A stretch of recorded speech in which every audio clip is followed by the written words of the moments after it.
그래서 오늘은 조금 빨리 끝나는데 이게 보이시죠? 제가 줬던 그 프린트물을 한번 보시면 너무 피곤하시죠? 날은 좋고 네. 프린트물을 한번 보시면 자, 무엇을 이해할 것인가? 그럼 나한테는 무엇이 있는가를 보는 거예요. 1번에 어린 시절 부모와의 관계를 떠올려 보세요. 아버지와 당신, 어머니와 당신, 그리고 형제와의 관계는 어땠나요? 가장 먼저 떠오르는 일화를 염두에 두면서 그 관계를 한마디로 표현해 보세요.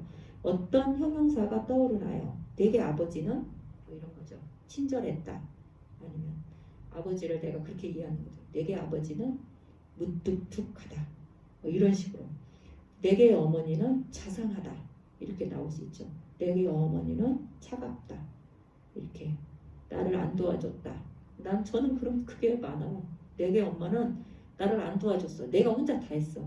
이렇게 엄마는 네가 혼자 다 했네 이렇게 말할 수 있지만 제가 생각하는 엄마는 내가 혼자 다 하게 내버려두던 내가 하는 그런 내게 형제자매는 어떤 사람들인가? 경쟁 상대인가? 아니면 협력 관계인가? 이런 것들을 한번 지금 생각나는 대로 한번 같이 한번 써보시죠. 지금 너무 깊게 생각하지 마시고.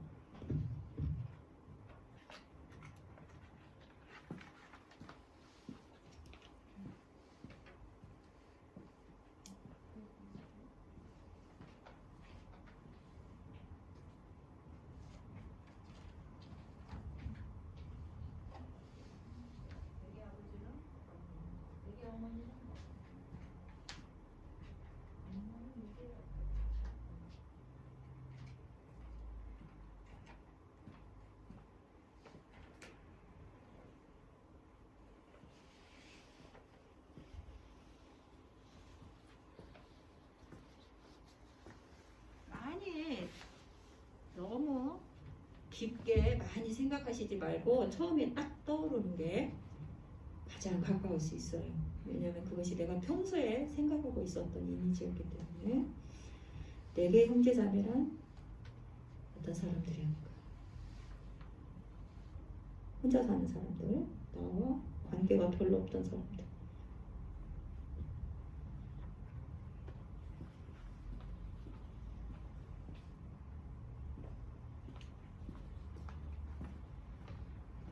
자, 2번입니다. 어린 시절 가족에게 상처를 받았다면 그 중에서 어떤 일을 떠올리나요? 그 일을 떠올릴 때 지금도 여전히 느껴지는 감정은 무엇입니까? 되도록 구체적인 단어로 감정을 표현해 보세요. 그 감정을 떠올릴 때 몸에 어떤 느낌이 온다면 몸에 어디에서 느껴지는지 잘 찾아보세요. 그 일은 이후 당신의 인간관계에 어떤 영향을 끼쳤을까요? 어렸을 때 가족에게 상처를 받았다면 어떤 일이 떠오르나요? 저는 이런 게 있어요. 언니가 서울에서 왔는데 난 언니랑 너무 이제 가까이 하고 싶어가지고 언니가 이제 이렇게 딱 그 옥수수를 엄마가 쪄놔서 먹었단 말이에요. 근데 이제 가까우면 언니가 먹고 싶은 걸 내가 먹을 수 있잖아요. 그래서 언니가 먹던 것을 내가 한번 갖다 먹으려고 그랬더니 우리 엄마가 뭐라고 했냐면 그거 게을러가지고 갖다 안 먹고 언니가 갖다 먹는다고 그때 막 뭐라고 하는 거예요. 그러면서 제가 뭔 생각이 들었냐면 억울하다. 그러면서 어떻게 됐어요? 그러면서 나의 인간관계 패턴이 어떻게 됐어요? 거기서 내가 더 이상 엄마에게 그것을 설명하지 않았어요. 내가 언니랑 그냥 언니가 너무 좋아서 언니가 먹고 싶은 것을 언니가 먹고 있던 것을 언니랑 더 친근함을 느껴보고 싶었어. 내가 언니 것을 먹었던 거야. 가지러 가기 싫어서 그런 게 아니고 그렇게 엄마한테 내가 말하지 않았어요. 그러면서 지금도 어떤 패턴이 저한테 있냐면 나의 그러한 소소한 것들, 마음속에 있는 것들을 세세하게 사람들에게 잘 설명하지 않으려고 하는 그런 패턴들이 나한테 있어요. 이런 것들이죠. 자, 깊게 생각하지 않으셔도 돼요. 가장 먼저 떠오르는 사건이 분명히 있을 거예요. 가장 먼저 떠오르는 사건, 그게 굉장히 중요한 사건들이에요. 그러면서 어때요? 그 감정이 억울하죠. 나한테. 나는 굉장히 그때 억울하죠. 나는 그게 아니었는데 엄마는 나를 잘 못 알고 내 말을 들어보지도 않고 잘 못 알고 그렇게 했으니까 나는 굉장히 억울하죠. 그러면서 몸에 어디에서 느껴져요? 감정이? 가슴에서 답답함을 느끼죠. 예, 가슴이 답답하다. 예, 그런 식으로 써보는 거예요. 자, 그 다음 3번. 어린 시절 집 밖에서 경험했던 일 중 무엇이 가장 속상했습니까? 그때 당신은 어떻게 행동했고 당신의 부모와 가족은 그 일을 어떻게 반응했나요? 어린 시절 집 밖에서 경험했던 일 중 가장 속상한 일은 무엇이 가장 속상했습니까? 밖에서 친구들이랑 싸워가지고 맞고 왔는데 아무도 내 편을 안 들어줘. 네, 그렇게 할 수 있죠. 오히려 혼날 수 있죠. 부모와 가족은 그 일에 대해서 어떻게 반응했냐. 오히려 나한테 혼을 낼 수도 있죠. 예, 이렇게. 자, 그때 아이는 무슨 감정을 느꼈을까요? 아, 나를 도와준 사람이 없다. 예, 이렇게 감정을 느끼겠죠. 아이들은. 그런 것들이 내 안에 있다는 거예요. 그런 것들이.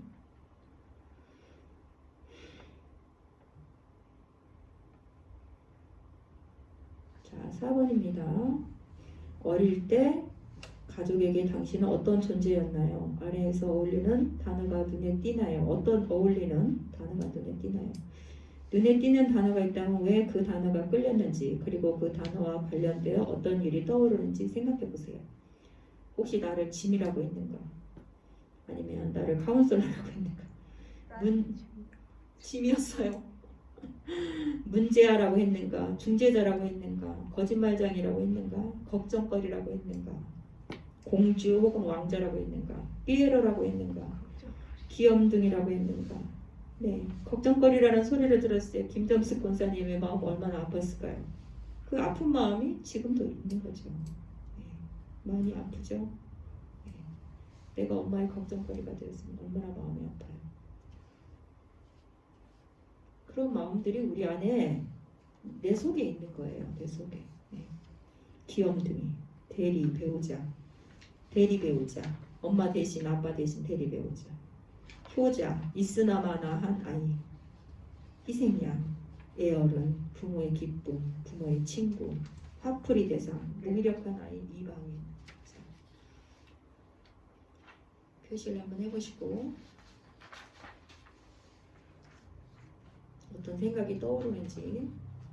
그것들이 우리한테서 해결이 안 되면 그와 비슷한 환경이 올 때 자꾸 우리를 잘못 선택하게 하고 아프게 하죠. 5번. 어린 시절에 당신 마음에 바탕을 이루는 정서가 있었다면 뭐라고 이름 붙일 수 있을까요? 그 바탕 감정은 성인이 된 지금 어떻게 되었을까요? 이러한 감정이 당신의 관계에 어떤 영향을 끼치고 있습니까? 우리 마음의 바탕을 이루는 정서가 어떤 걸까요? 공허감일까요? 행복감일까요? 외로움일까요? 두려움, 분노, 유쾌함, 수치심, 죄책감, 울분, 질투, 둔감함, 우울함, 무력감, 슬픔.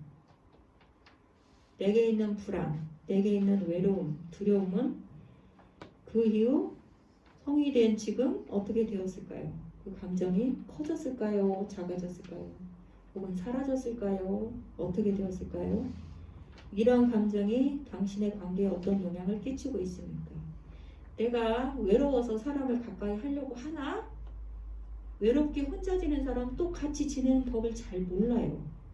그래서 옆에 사람이 필요하고 옆에 가기는 하지만 정말 진정한 릴레이션십, 관계를 이루지 못할 수가 있어. 네. 나의 이 슬픔, 내가 가지고 어린 시절에 가지고 있던 이 슬픔은 내가 성인이 돼서 엄마가 돼서 아빠가 돼서 이렇게 살아가고 있는데 그 슬픔은 나한테 어떤 영향을 주고 있는가? 관계에 어떤 영향을 주고 있는가?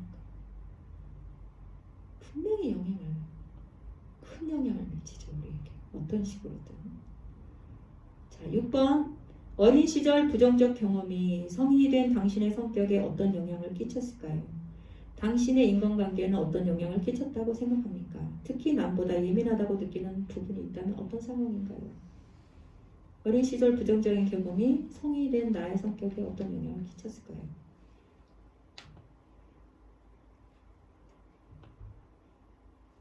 나의 억울함, 이런 것들을 잘 말하지 못하면 어떻게 해요? 사람들에게 잘 다가가지 않죠. 굉장히 폐쇄적인 인간관계를 나누겠죠. 오픈하기 싫어하고. 네. 뭐 신비주의라고 말하기도 하지만 잘 말하지 않고 쉽게 다가가지 않고 이런 영향을 끼치겠죠.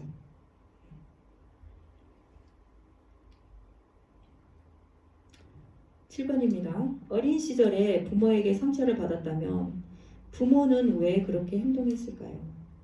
당신의 부모의 어린 시절을 알고 있나요? 당신의 부모는 그분들의 부모와 어떤 관계였을까요?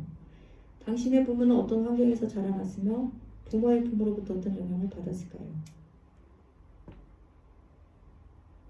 제가 알고 보니까 우리 엄마는 굉장히 딸 많은 집에 막내딸로 태어났어요. 딸 많은 집에 막내딸로 태어나가지고 우리 엄마도 아들을 굉장히 좋아했던 것 같아요. 아들이 넷이나 있는데도. 그리고 이제 위로 언니 하나 있고 위로 오빠가 넷이 있고 내가 낳는데도 내가 아들로 낳아야 된다는 생각이 저도 지배적으로 많았어요. 이 성에 대한 불평감. 엄마의 그 영향이 많았던 것 같아요. 아들 했던. 엄마가 막 대놓고 아들 하진 않았지만 그 행동들이 딸 많은 집에 막내딸로 태어났던 엄마가 알게 모르게 심어졌던 어떤 그런 영향이었던 거겠죠. 자, 8번. 당신은 가까운 사람과 갈등이 생기면 어떻게 행동합니까? 회피합니까? 설득합니까? 공격합니까? 차단합니까? 순응합니까? 타협합니까? 그리고 상생 중에서 어떤 방식을 주로 사용합니까? 어린 시절의 경험은 당신의 갈등에 대한 느낌과 대처 방식에 어떤 영향을 주었을까요? 분명히 어린 시절에 가지고 있던 갈등의 대처 방식에 따라서 내가 그것을 바꾸지 않았기 때문에 키만 크고 몸만 성장했지 관계 방식이 성장하지 않았다는 말들을 지금 계속 하고 있는 거죠. 그것들을 내가 바꾸고 또 훈련하고 성숙하려고 노력하고 하지 않는 이상은 참 바꾸기 어려운 것들입니다. 이런 것들이 아프기도 하고 힘들기도 하죠. 많이 아프죠. 9번. 역기능적 바운더리 4가지 유형 중에 다시는 어떤 유형에 가까운가요? 복수로 답을 해도 됩니다. 그렇게 생각한 이유는 뭡니까? 순응형이십니까? 돌봄형이십니까? 방어형이십니까? 지배형이십니까? 순응형과 돌봄형이 많으실 것 같아요. 순응형과 돌봄형. 자아가 미분화되고 관계에 억제를 하는가 탈억제를 하는가에 따라서 관계에 활발하게 관계를 하는가 아니면 관계를 조금 억제시키는 거에 따라서 순응형과 돌봄형이 나오겠죠.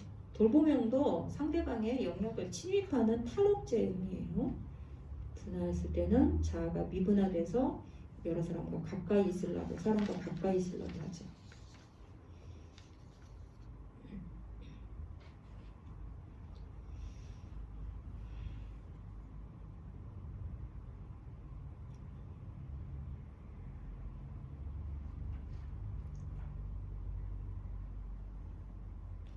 자, 다 하셨으면 10번입니다.